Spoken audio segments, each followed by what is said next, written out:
what I prefer for us to do as the folks who are impacted by that is to align and to understand and act in the ways where we know we have control. 'Cause, like, I ain't trying to change that orange pelican at 1600 Pennsylvania Avenue. I ain't trying to change his mind.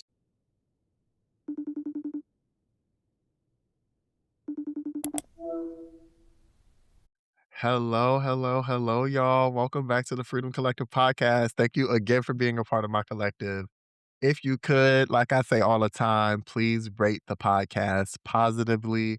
If it's a negative rating, that's by all means leave that too, but leave it in a journal, not on the page.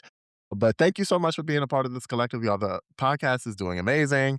I'm really happy to be doing it. This has been exciting, and I just thank you for joining me on this journey. We're going to better this world one podcast episode at a time. At least we trying to.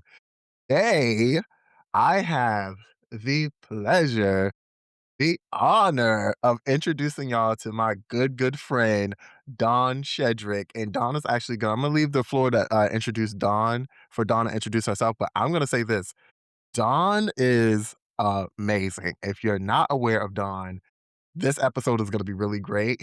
Dawn does so much amazing work. I am inspired by Dawn in real life. We are friends in real life. And I jumped at the opportunity to get Dawn on this podcast. And I know this is about to be a good episode, but Dawn, I'm not going to steal your thunder for too much longer. Please introduce yourself to the people. Thank you. I'm sitting here like, "Who are they talking about? Oh, you're talking about me." You! I love and appreciate you so much. Hello, everyone. Yes, my name is Dawn Shedrick. I am a Pisces. I am a clinical social worker. I am a caregiver. I'm a New Yorker, well, Long Island to be specific. I am an empath. I'm a Yorkie mom. Dot, dot, dot, fill in the blanks. And I'm just so happy to be here with you. Thank you. Emphasis on like the Pisces too. Dawn is such a Pisces. And Mhm. as a Taurus, I love a Pisces down. Okay. But Dawn, thank you so much for being here today. We got 5 segments and we like to get it started over here with intake, which is the first segment, so we can keep it light before we get into the journey, which is the second segment. So, my intake question for you today is what is your North Star, right? We all have things that guide us throughout the work that we do, throughout how we engage with people, community, the whole nine. So, my question for you is what is your North Star? My North Star is my mother. Mm. Oh, In ways that I guess many well, depending upon your relationship with your mother, right? But my mother and I have a great relationship. And so but I mean that in a robust way, in that for all of the reasons that her as a mother and just as a human being, even in ways that she doesn't even know or realize, but also because my mother has been living with multiple sclerosis for, more than 50 years. She noticed the first symptoms before I was born, and I'm 51, so for more than 50 years.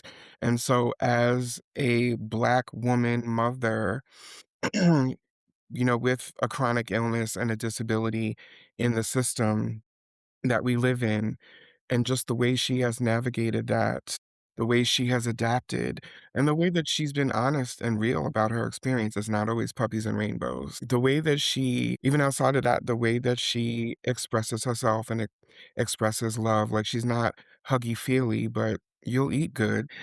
You will know you will know that like you are loved in spite of. mm, And so, yeah, that's literally like on a daily basis, I'm fully conscious to my mom being my North Star. that's beautiful. Thank Thank you. you. I love my Oh, mommy. shouts out to mom. Yeah, Okay. My North Star, I would say, is community. I'm not gonna lie. It seems like a generic answer for me at this it's point. not. But I really genuinely believe in the power of the people. I believe in Absolutely. you. I believe in me. I believe in us. I believe that that inspires me to love on my family, to love on my friends, to love Right. on my clients. Everybody I come across, I really do believe in the power of community. I believe it is the answer. I believe it is the way out. I believe it's the way through. And Yep. that guides me in everything that I do, including this podcast. And I hope that, this conversation will build on that because we Absolutely. both share that in common. I already know that. Totally, like, we ain't gonna get free alone, Absolutely. Okay. Okay. we ain't gonna get free alone, and I don't think we should, so I'm totally there with you. Period. All right. So let's go into our second segment, the journey. And this is an opportunity for you to talk about whatever it is that you please. But I am going to kick it off with a question. This is ultimately a mental health podcast. So I want to know, when did you first become aware of mental health and when did you become passionate about it? Mm, when did I first become aware of mental health? I would say my father died when I was 14 years Mm, old. My father was an addict. There's no shame in that. We've repaired a lot of, our relationship in his reign as an ancestor, but, there were a lot of challenges and my mother absolutely like did her best to make sure that we still had what we needed and that we still, you know, had the extracurricular activities and have, what it is that we wanted and needed. So he passed away when I was 14. And with me, I'm the firstborn. I just come from a family of, folks, we like take care of each other. But I not only was conditioned as the firstborn to care for, especially my brother and sister, they're twins who are 3 years younger than me, and my cousins. My cousins are like siblings on both sides of my family. And so I was conditioned in that way. Also because I was quite loquacious. I was inquisitive about the world. I've just realized that yes, at a young age, I had a degree of emotional intelligence that created that package. And so when my father passed away, there were a lot of people in my family who, with the best of intentions, were like, you got to take care of your brother and sister. You got to help your mother out. mm. And I knew without knowing, I was like, oh, this don't feel right. But my Got mother you. was the one, when my mother picked up on it, my mother, before we even buried my father, my mother was the one who snatched me to the side and was like, look, he was as much your father as he was your brother and your sister. You all are young. You all just lost your father, no matter what the circumstances. You don't have to take care of anybody else. We're gonna take care of each other. Mm, And so, of course, without a manual, you know, or a definition, I just remember like feeling a sense of relief and that like, okay, like I get to be taken care of in this because it was a lot leading up to my father's death. And I just remember just, yeah, like just a sense of relief and that we had a lot of, family love and support. But I think it was that moment of I don't have to prioritize everybody else, over myself. It's like my mother who would be the one to give me permission. And so we would have conversations. She would ask me how I was feeling. Even, mm, for a couple of months after he died, I kind of went through this rebellious phase and she wouldn't necessarily punish me, but not to like let me get away with it. She's like, you just lost your father. Like, I know like where this is coming from. And I'd rather you talk to me about it than, you act up, you know? yeah. Oh, I that's think, yeah, that's beautiful. the first awareness that I had of it, of course, at 14, not understanding the fullness of it, but Yeah. especially looking back, like, that was such a pivotal moment for me in terms of wellness and mental health. And then when you ask, when did I become passionate about it? Interestingly enough, so this is somewhat of a circuitous journey, right? So, I'm loving these SAT words. Wake it up, okay? okay. So just to give some context, when I was in undergrad, my undergraduate degree is in finance because I was good at math and I was always told that I had an entrepreneurial mindset. I didn't necessarily know what that meant back then. So I actually started off in accounting, did not like that, switched over to finance just because I did well in those classes.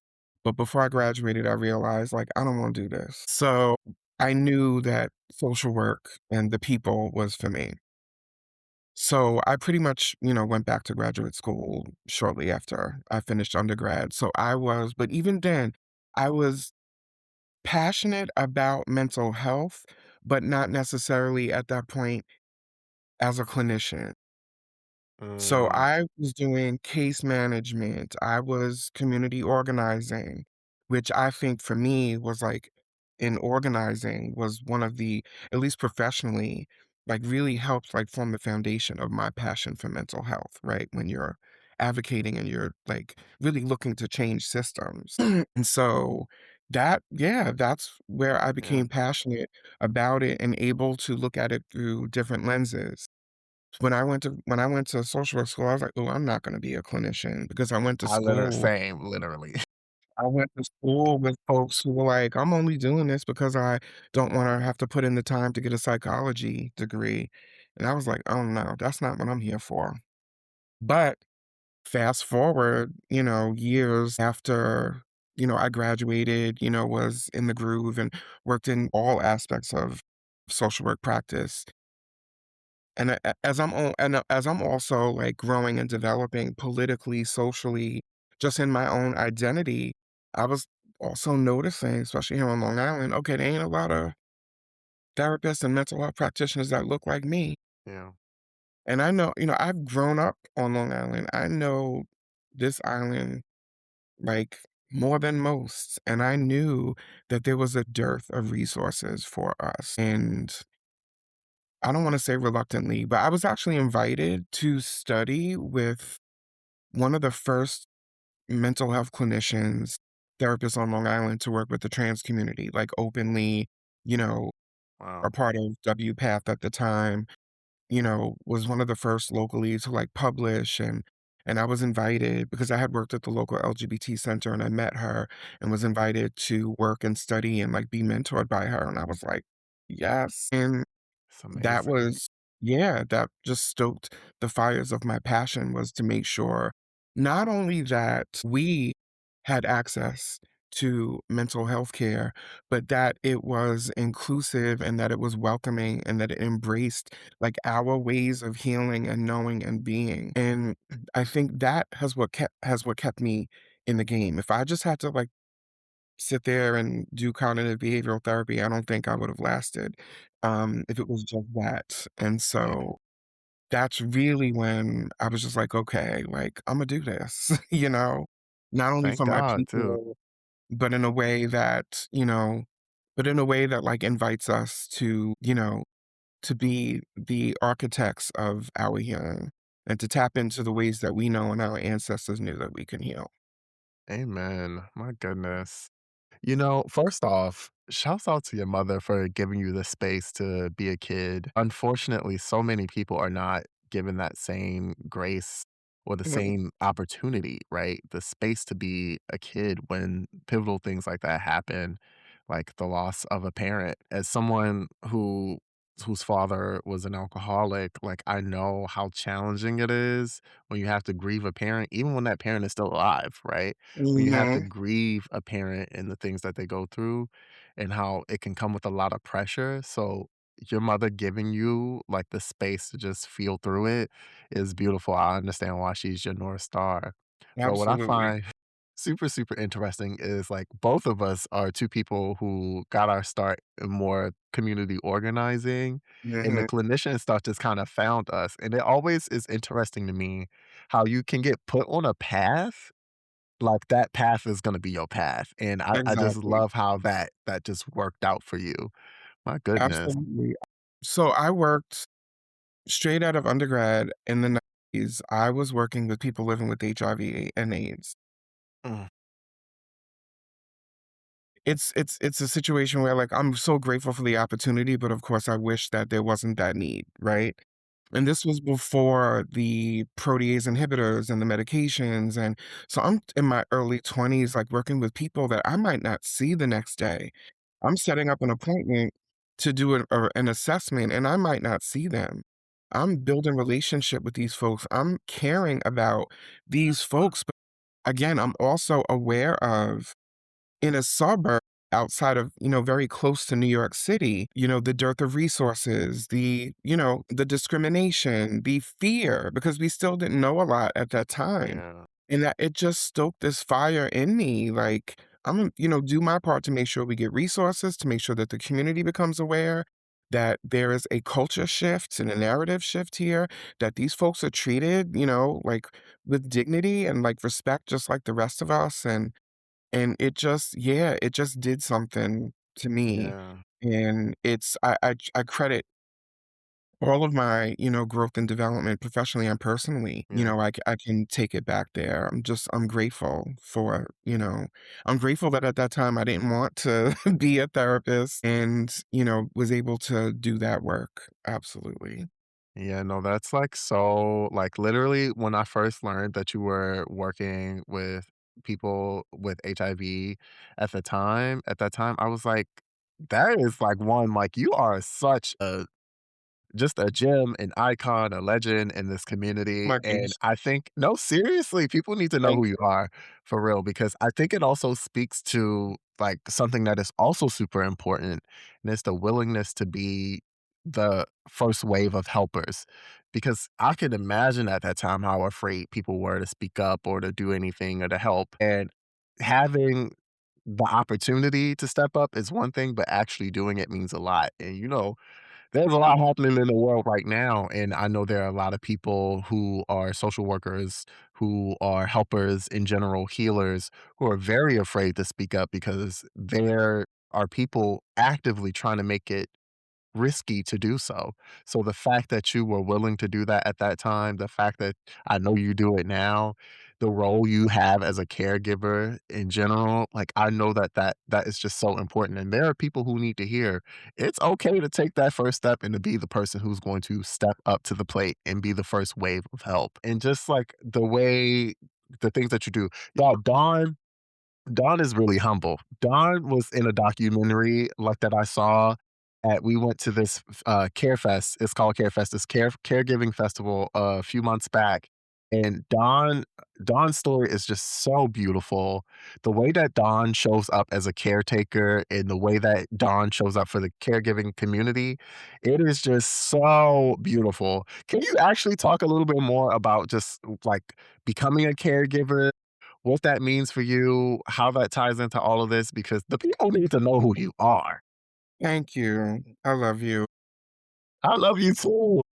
Yeah, thank you. I appreciate that. I appreciate being just invited to really like step into that fullness. So I appreciate that. My caregiving journey, and eventually we're gonna loop back to what I talked about my experience with HIV/AIDS because in addition to my family in terms of caregiving, even before I called it or identified as a caregiver, right? Working in that community, I was mentored and supervised and trained by the authentic first wave, like folks, especially, folks in the Rainbow family who themselves had been caring for their beloved friends and family, in when it wasn't even called HIV/AIDS, when it was still GRID or right, they were literally like physically like taking care of folks and they were the ones who trained me. And so I think back to that in terms of caregiving, like because I think it's important for us to make sure that that's a part of the caregiving history and like how we talk about the history and the narrative of caregiving. And personally, my caregiving journey began when I was graduating college. When I was graduating college, knew I wanted to study social work. My initial intentions were to go to California. I had been looking at MSW programs all up and down the West Coast, from San Francisco down to San Diego. And this was back in the day where well, I'll say this, and my senior year of college was the first year that my school had email. So we really the internet wasn't necessarily popping. So you would have to call the school and ask them to mail you like a hard copy, like these catalogs, Wow. right? That you would, yeah, see, like you don't even know. So that you would have to read through and I had contacted many of the schools on the West Coast. I had friends who had already committed to they were gonna move to LA and they were like, "Dawn, if you need to come stay here before you figure it out, like, you can come." So I had, like, things set up. But at the same time, my mother's multiple sclerosis really started to advance. From the time I started college, my mom was starting to slow down. She could still walk. I remember in my freshman year, I lived on the second floor of my dorm. She was able to help me move in and visit and come hang out and all that good stuff. But by the time I graduated 3, 4 years later, I was living on the 3rd floor in the dorm, and she was never able to get up the stairs because there were no elevators. Let's talk about, accessibility. Accessibility, child. So That's a whole episode in and of itself. oh, a hole. other, and I will be happy to be there. So my mom couldn't, she was never able to see my room in my senior year. I remember taking pictures so she could see it because she was using a cane at that point, couldn't get up the steps.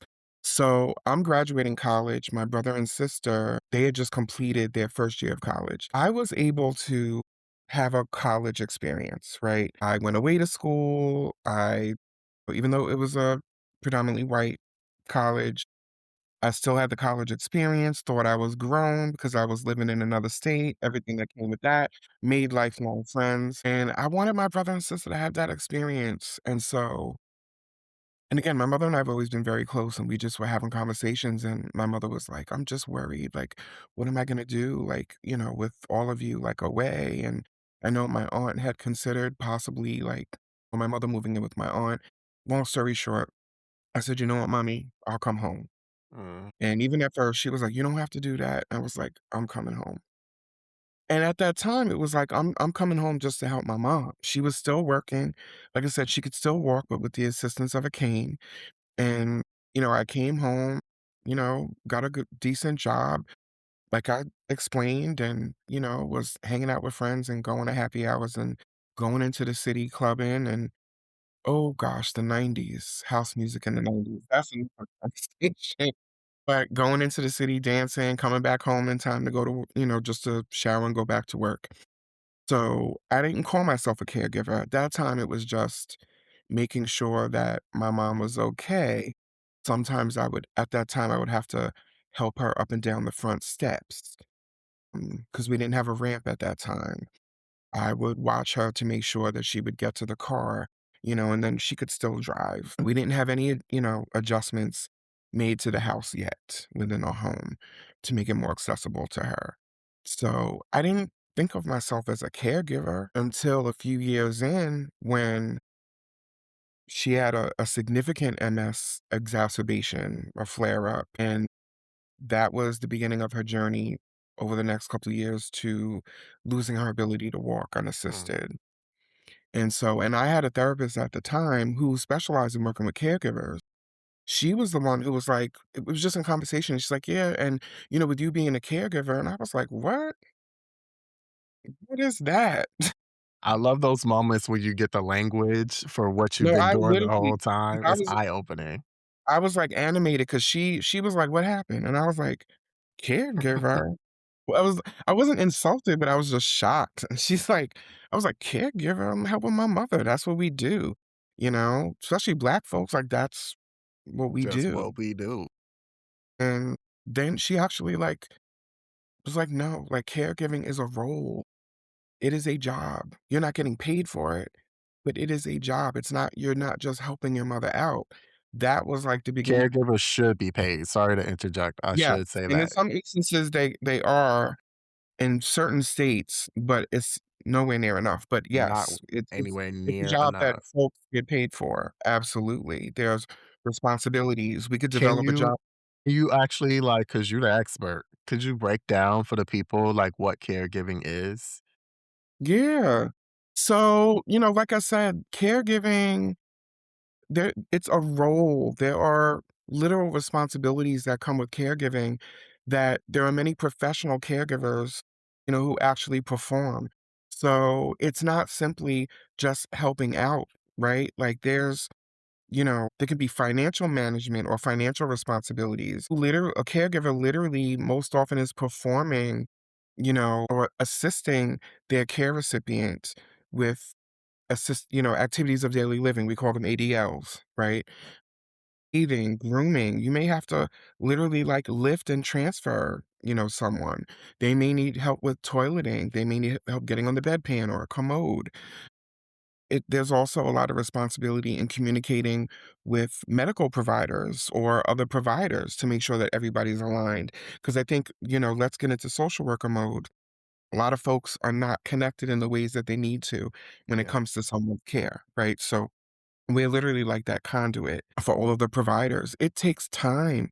It takes skill. It's a blessing that I am a trained social worker, but it's also exhausting when I have to do that. And then there's an extra component of frustration because, it's like I got to do this for my mama. Mhm. Like And so, yeah, like it's a very specific role. Now, some of the responsibilities may vary based on the condition or the experience of the person or people, because many caregivers are taking care of more than one person. I have a very good friend who's taking care of both of her parents with dementia at the same time, right? Goodness. So there are responsibilities. And with that, unfortunately, comes a significant degree of stress, of burden, of and then talking about mental health, like it impacts our health holistically and our wellness, but it is a job and it is a role. It is an identity. And we're really only touching the surface in terms of our exploration and research on caregiver identity development. I mean, there are a few models that are out there, but as much as there's a threaded experience in caregiving, there's also so much nuance and so many layers, especially when we talk about the intersections, when we talk about identity, right? And how Mhm. all of that comes into play that absolutely impacts the experience of caregiving. And unfortunately, we are, and this is not my opinion, we have significant data that backs up, like, we are in a crisis. We are currently in a significant crisis when it comes to caregiving. There are, according to AARP and the National Alliance on Caregiving, they do a caregiver in the US survey every 5 years on the 5 and the 0 years. And their 2025 report tells us there are at least 64 million caregivers in the United States, and up to 70% of them, so 70% of 64 million, within a 12-month Jesus. span, within a That's a 12-month span, experience features of depression, they experience burnout, anxiety, and caregiver stress. We've talked about this, like, before, and I just don't think people can conceptualize how many people that is. Mm-mm. Tens of millions of people Mhm. are stressed to the point of depression and burnout from caregiving, and it's largely due to a lack of support and infrastructure at the hands. But Absolutely. that's not a shocking statement at all, by the way. Like, our government Yeah. does not take care of people, especially caregivers. Like, I think caregiving is such a and it's such a like, just again, like you said, that's just what we do. We should look out for the people who we love. We should have the ability to do that without having to burn ourselves to a crisp because we don't have the supports. Also, you're a pioneer woman. I just have to say that, like, not in an offensive way, not in a colonizer way. You're a pioneer, as in, like, you do so much for the caregiving space, and you're so involved in the caregiving space. All of the things, this infrastructure that I think is long, way long overdue, I think you will definitely all of the work that you do is gonna have a hand in that. Like the groups, which you are gonna talk about. Dawn Yes. does like a group for caregivers, like, and I think just the work that you do now is gonna lay the foundation for the future for other people to walk down that path and build on it. Thank But you. yeah, my I goodness. say that, when I started, again, like, I didn't identify myself as a caregiver. I didn't know if I had any peers. I didn't know any other folks that were in the situation that I was in. And I think because it's been such a long journey for me, right? So as I've gotten older, as I started to creep up into my late 30s and 40s, many of my peers, colleagues, friends, family members were starting to take care of whether it was disabled children, chronically ill children, starting, our parents were starting to age. So more people that I knew professionally, personally, were taking care of parents, especially with cognitive issues, spouses, and just into my 40s and into COVID, it was just like, for me, it was like this explosion just because of where I was, like, in age, and so many of my peers were then, right, occupying this role as well. And so it started off with just me supporting friends, just because I wanted people to know they weren't alone, or folks reaching out to me, for support or asking for resources. I didn't know of any therapists who specialize in working with caregivers. That's a passion of mine as well. I didn't, there weren't a lot of caregiver specific supports, community supports, health supports. And so then I find myself, because I'm that kind of person. If I'm gonna refer you somewhere, I don't just randomly refer someone somewhere. And something tells me that I'm that's the how you same roll. way. So, Imma need to okay, know where I'm sending my peoples, okay? okay. So either I know firsthand or somebody I trust with my life, you know, will endorse someone or something that I refer to. So it just like started in that way. I just started finding out additional resources, finding online resources, especially since COVID hit, online resources, just ways that folks could feel connected and folks could access like support.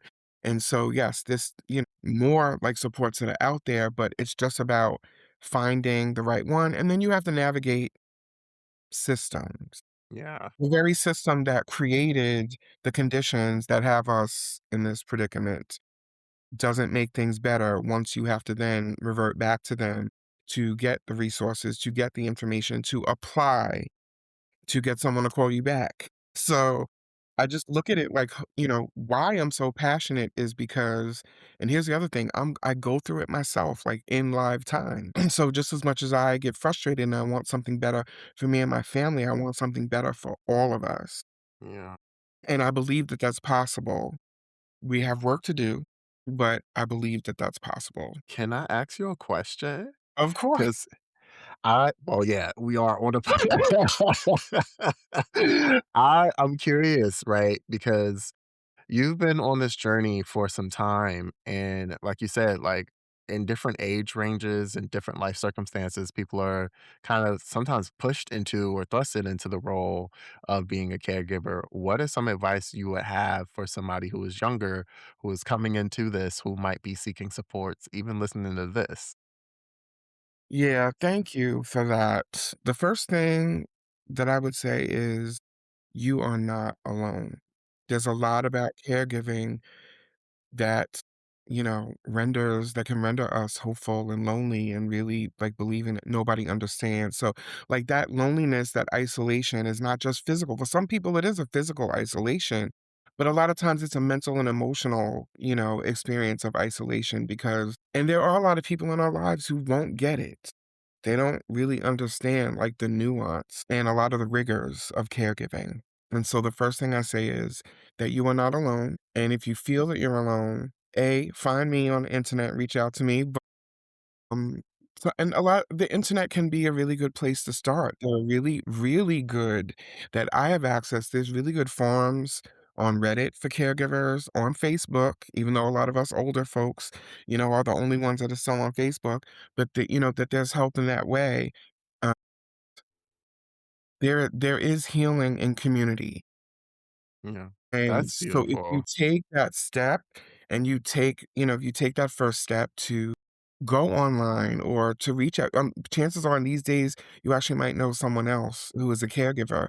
If you reach out to someone, I promise you, right, that there's healing in community. And a part of that healing is being real about what we're going through. I'm not talking about just skip go and go right to kumbaya, everything's Right. perfect. But you don't have to do it alone. Just please know that you don't. That's beautiful. Y'all, and Dawn is not lying. Like, there is the caregiving community is strong. I have to tell you, I think I told you I was considering it at the time, but by the time this come out, hopefully I'll know for sure.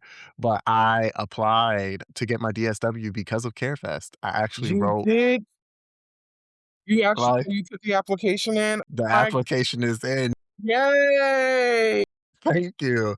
I applied to go back to school for my doctorate, and I literally wrote about CareFest and how that was just so the community that came out of that was just so strong. Like, one, Mhm. I am so blessed. When I was at CareFest, y'all, I was there as a influencer or content creator, but they paired me with Dawn because Dawn does a lot of work in the caregiving community, and I am so blessed that Dawn was my partner because Dawn, one, held it down, but I that was just such an amazing experience, and it reminded me how important community is and how important it is for us to show up for each other. So, yes, I did, and I wrote about, CareFest for my personal statement. So, I'm just honored to That know you, makes me but so y'all happy. And listen, I think I told you this, but I might not have really, really, like, went below the surface. The end of 2024 to summer 2025 was the most difficult stretch of my caregiving, almost 30-year caregiving journey. My mother's MS was just so stubborn, and it advanced rapidly to the Mm, point where by the end of the summer of 2025, my mother just needs assistance with most of her activities of daily living, and, it's just been really hard to witness that, and also to adapt to having to care for her. At the same time, in 2024 in the last 6 months of 2024, my mother lost her sister, who mm, she talked to every day. I mean, every day, including Saturdays, Sundays, 365 a year, and her 2 lifelong best friends, my aunties, one of whom was my godmother. And actually 2 of those 3 I am named after. My first name and my middle name were after her sister and her best friend. And at the goodness. same time, she's losing so much of her independence. Now, my mother has not walked since 2004, but she has the Rolls Royce of power wheelchairs. She could still cook. She was taking our dogs on walks and just interacting with folks, hosting family get-togethers at our house, and there's a lot of that that she can't do anymore, and as a woman who was self-directed and independent, like, her whole life, so witnessing that, witnessing the grief, and myself having to fight, and I mean fight, the system to get more care that she was clearly eligible for. This long-term care insurance company, okay? We had letters of medical necessity from her neurologist and I had to get an attorney because it was so Goodness. stressful fighting these people, going all the way up to Governor Hochul's office. Going all the way up to the commissioner of the Department of Health in New York State, okay? Just talk about burnout. I was burned out, I was depressed, I was tired, my nervous system, my body was like, "Okay, like, this is it. This is it. You gotta sit down and slow down, and we're gonna figure out a new way forward." That was my first half of 2025. Mm, And I took my rest once we were able to finally get the 30 additional actually 40 additional hours of home care in place. That was interesting, like, getting, all of the aides that we felt comfortable with in that home with my mother, okay? But when I finally was able to I'm grateful I was able to afford to like scale back on my work a little bit, my consulting and my training, and just rest and put up boundaries and say no mm. and ramp up my therapy and all of that.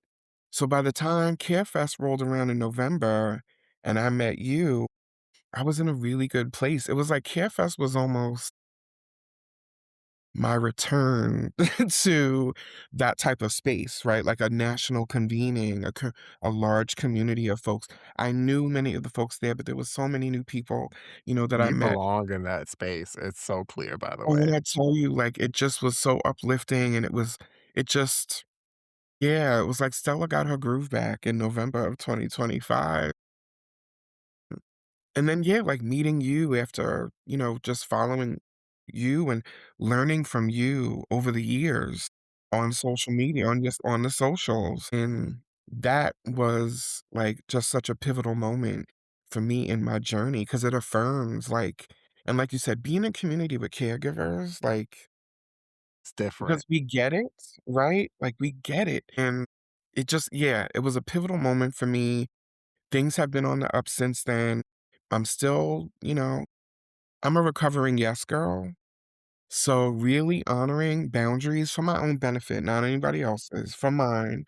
The honoring the boundaries, being able to say no, prioritizing who and what's important in my life, and not feeling like I got to take everything on. Yeah, that and hormone replacement therapy because I am menopausal. So all of that has come together. Um, that I feel good, like, I feel good about whatever lies ahead. I feel good about where I am now, and it's something that I want for, like, all caregivers. Is everything perfect? No. I was up in the middle of the night last night giving my mother painkillers, Mm. and I couldn't go back to sleep. So I'll take a nap later, right? So everything isn't perfect, but for me, it's better, and it just reminds me that, like, healing is possible, especially for caregivers, that it's possible. Now we can't self-care our way out of this caregiver crisis, right? That also keeps me going. And I think that we caregivers, particularly the caregivers that live at the intersections, right?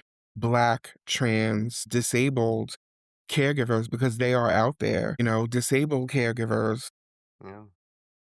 rainbow, children of the rainbow caregivers really should be leading the way because we are the folks that that are so impacted by all of the isms that are at play that Yes. create the crisis. So that's what drives me. That's what keeps me going. Even on the days that I'm like, I'm not getting out of this bed. And maybe I might not get out of the bed, but at some point my mind goes there, my heart goes there that we can do it, but we got to do it together. We can't, Yeah. one massage ain't gonna get us free. Listen, let me tell you something. I think that was the perfect storm, us meeting, because that really, like, my life has shifted since then too. Again, it Mm, like motivated me so much. And where I felt like I was in a space where I was losing like a little bit of touch with what I was doing, the passion was starting to fizzle. Like that, mhm, just like it's like the jump plugs was put on mhm. my Zap. passion, zapped me right back to life. And I got a really good close friend from it. And I'm just so happy.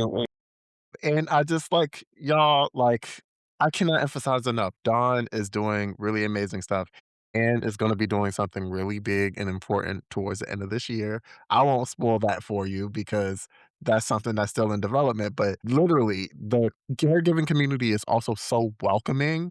Mhm. I felt like I was embraced immediately with open arms. Like, if you are somebody out there who needs support with taking care of and giving care to a family member or a loved one, anybody, please know that there's a community that will embrace you, and not only embrace you, but will support you through it Absolutely. all. Like, and I'm just so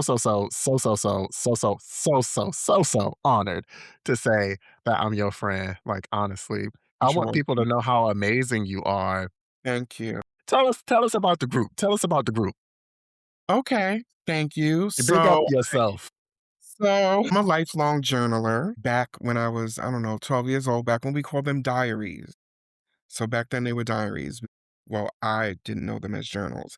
And one of my first journals had a lock on it because growing up, I shared a room with my sister and I didn't want her peeking in in my diary, right? Dear diary. And so it has literally saved my life like over and over again. Just the writing, the creativity, like everything that comes with it. I journal almost every day. I mean, I can go patches without, doing it, but for the most part. So in 2023, I actually self-published a guided journal for caregivers. And Ah, so around the time, I'm about to re-release that in the next month or so. Stay tuned for further developments. And what's I'm the name? releasing it's called Courageous Contemplation, a guided journal for caregivers of loved ones with chronic illness, disability, and aging. And I'm Go really and get you one. that I will, yes, if y'all keep in touch and I'll give all my contact information, because it's gonna be re-released in March, next month in March, because it's my birthday, and I wanted to offer that in alignment with my birthday and my solar return. So when I published the journal, I was like, I wanna be able to do this with people. So I started a monthly free creative writing circle for caregivers. Come one, come all. And it was amazing. I did last year, with all of the mess last year, we did go on hiatus, but we're actually it's about to pop up again, most likely in March as well. And I have some collaborators that I'm working with on it so that we can hold the space together.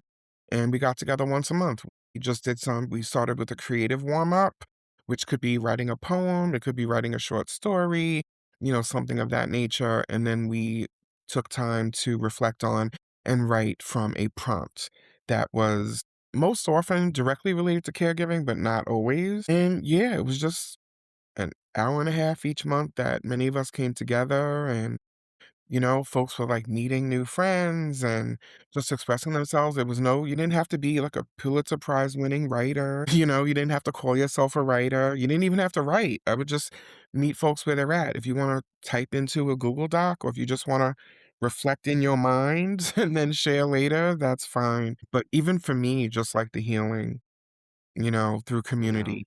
as we've talked about, was just amazing and life shifting for me. So I look forward to revamping that because I also wanted to do I mean, I've done support groups for caregivers, and I will in 2027. I'm gonna, do more of that. But I also wanted to do something that I also could be a part of and immersed in, as opposed to like facilitating a support group. Yeah. And so I'm grateful that I did that. Yeah, I'm really happy about that. I'm telling you, big things, big things. Okay, I am actually curious before we even move on to our next segment, because I'm curious, right? You mentioned working in the 90s with people with HIV, AIDS before a lot of the supports in the things that people have now. If you could go back in time to that time period, what would you tell yourself, right? Because I know that was a challenging time, also caregiving and supporting. What Yeah. would you tell yourself in that mind frame? I'm just springing these questions on Dawn, y'all. No, I did I'm not loving prep Dawn this. at all.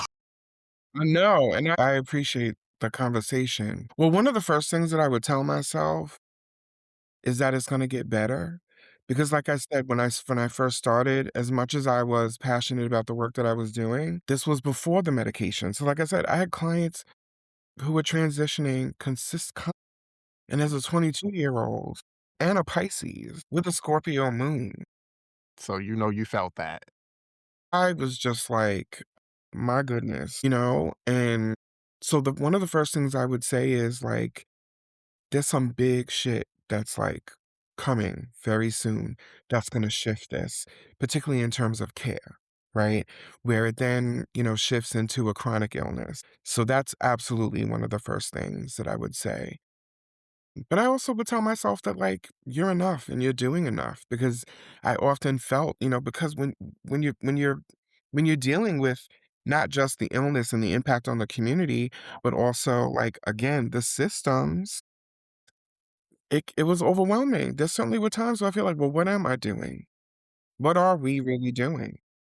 And so I would just reinforce that, for Yeah. myself that, like, we are enough because the folks that were doing that work, the passion, many of them themselves were living with HIV and AIDS. That's the other thing, Mm, right?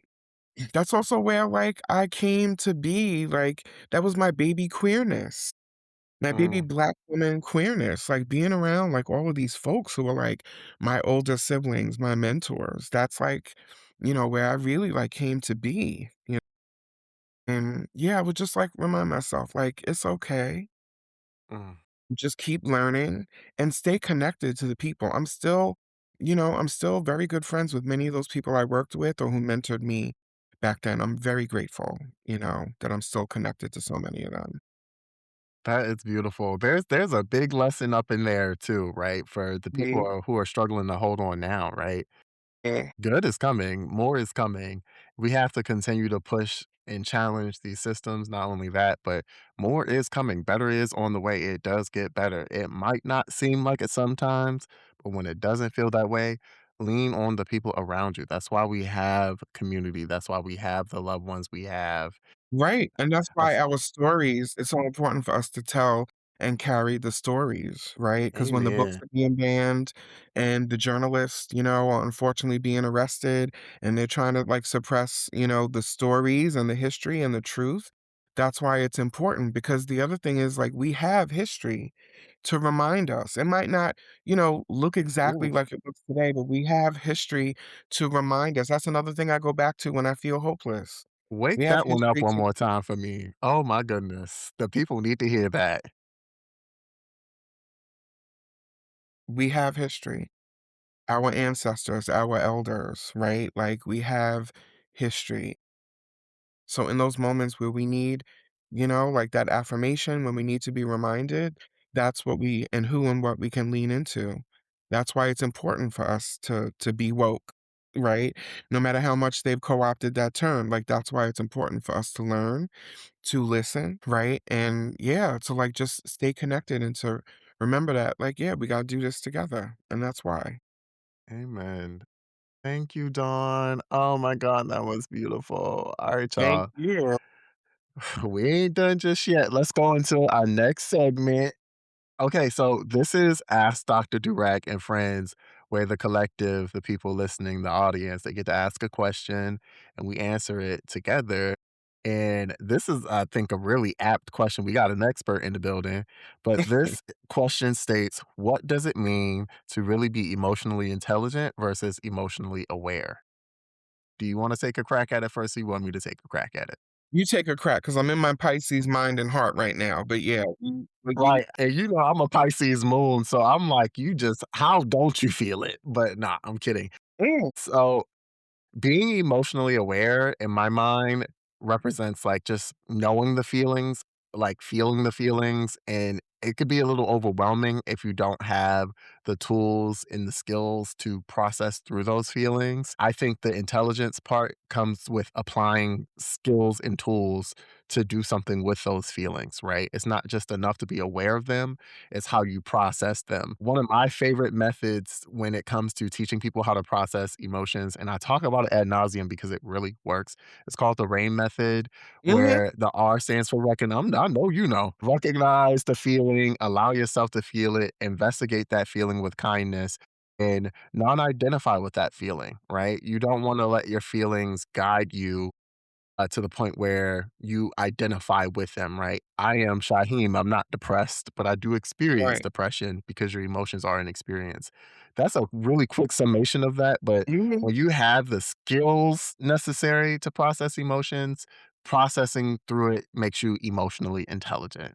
Like, absolutely. and knowing your limitations and all of that, boundaries, all that with yourself, with other people, putting it into praxis is, emotional intelligence. That's what I was gonna say. The praxis is what's most important, right?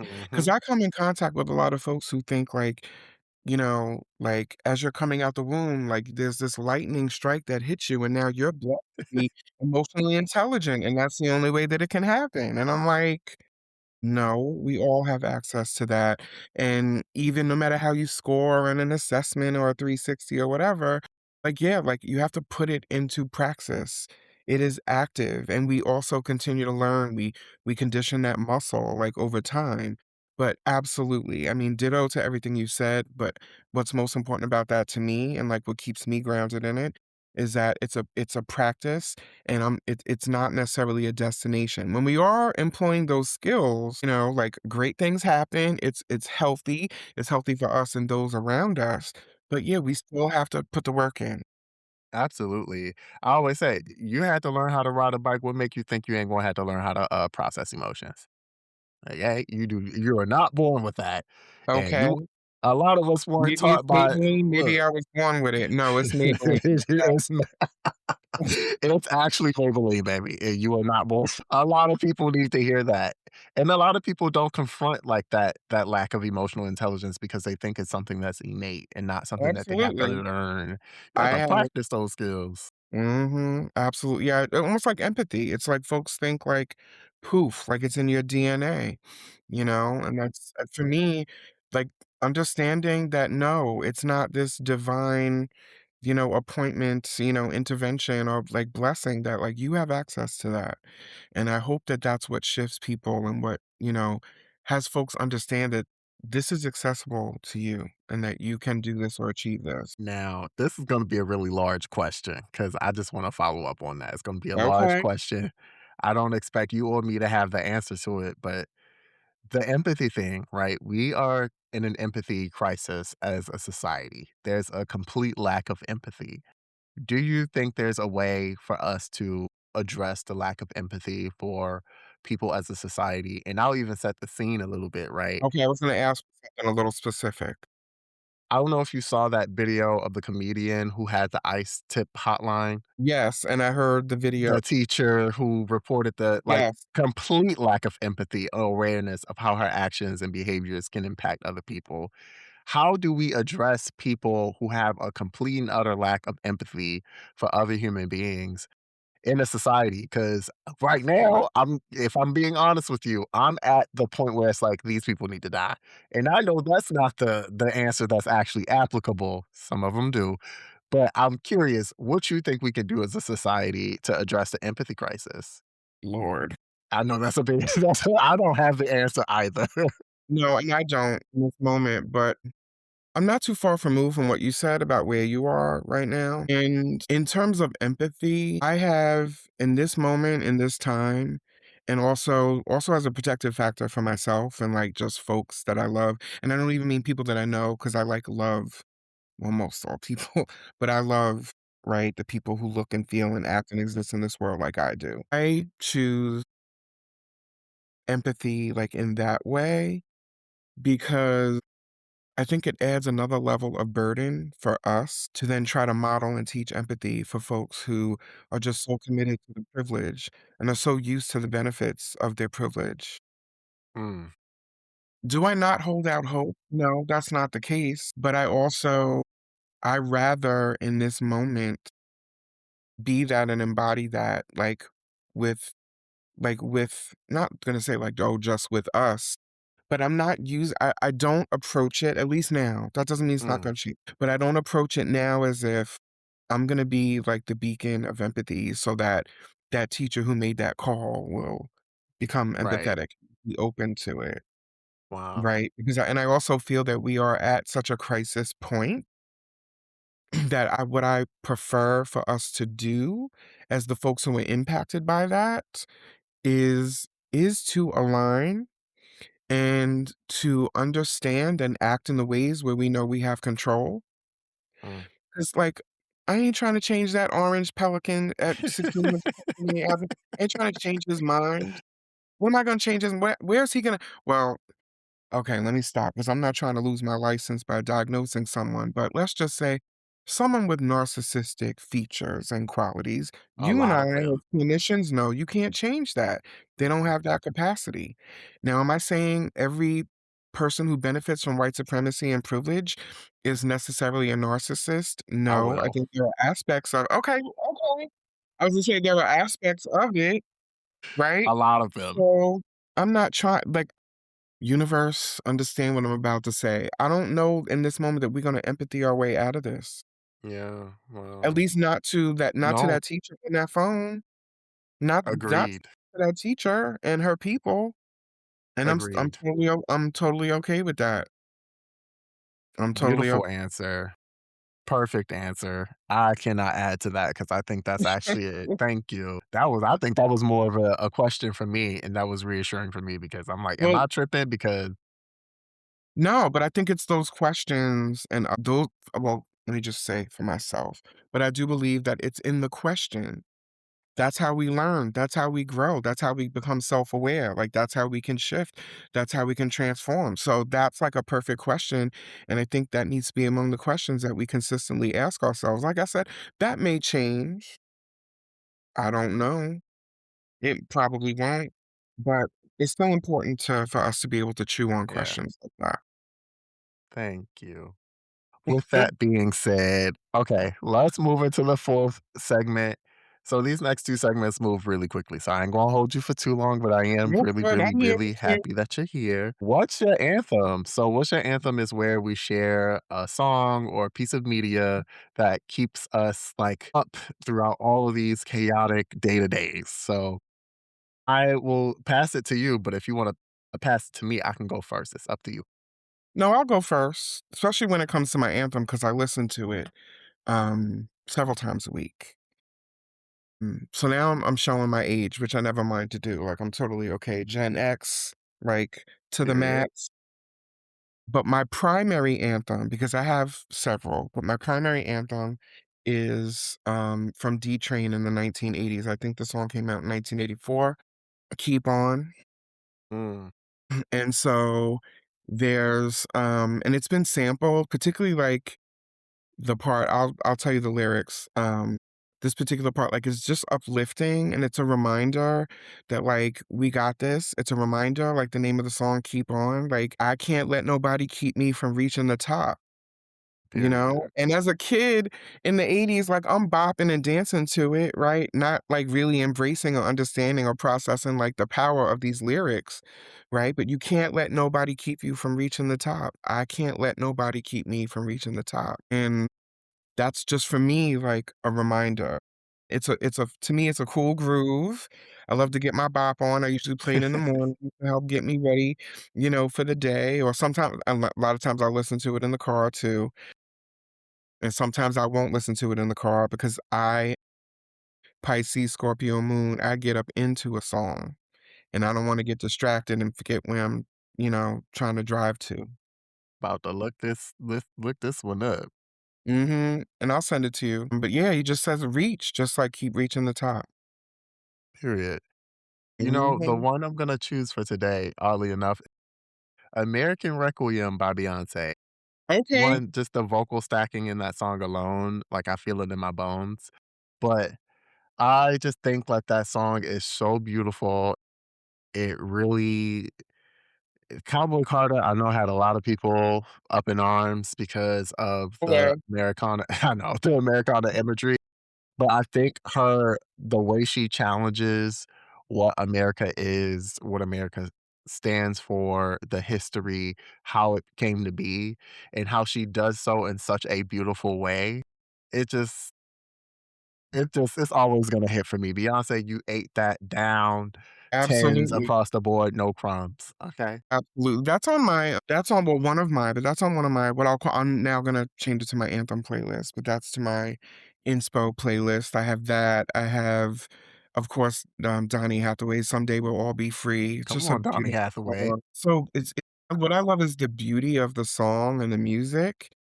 Just I don't know, it just does something in my soul that, like I said, because it's just so beautiful, it, like, has me envisioning what's possible in that way. That's on it. Of course, "Optimistic" by Sound of Blackness. I was listening to that this morning, okay? Kidding myself that I actually can sing when I sing along to it. Sometimes Mariah Carey's "Make It Happen" gets me going. Love me some Mariah. "Make It Happen," that's also my jam. But yeah, like, I have a playlist that keeps me going. Yeah. I have one too on, Spotify. It's called Songs to Heal To. Lord Mm, knows. It's a public one too if anybody listening wants to check it out, but, like, nice. I keep saying I need to add all of these songs Mm. to it. It's gonna be a chaotic playlist, but chaos is good sometimes. Yeah, Just lean that's into what it. I'm saying. Yeah, I want that playlist too. I have Fight the Power on there, like I have. Fight the power. Fight the power. Okay.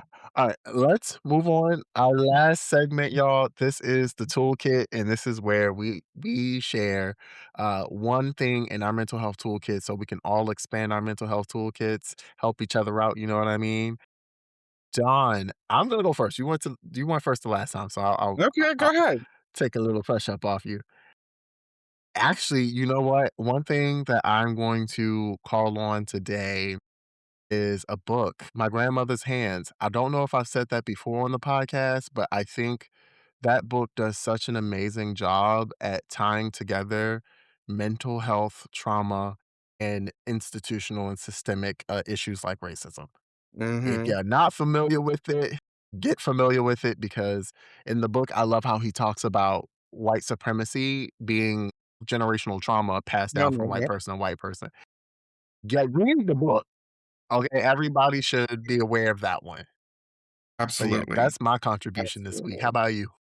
So, my primary go-to is to just be present in the moment, and so Mm. hear me out, because I know for a lot of time and a lot of times for myself, I convince myself that how am I gonna do that when I have 10,000,000 things going on?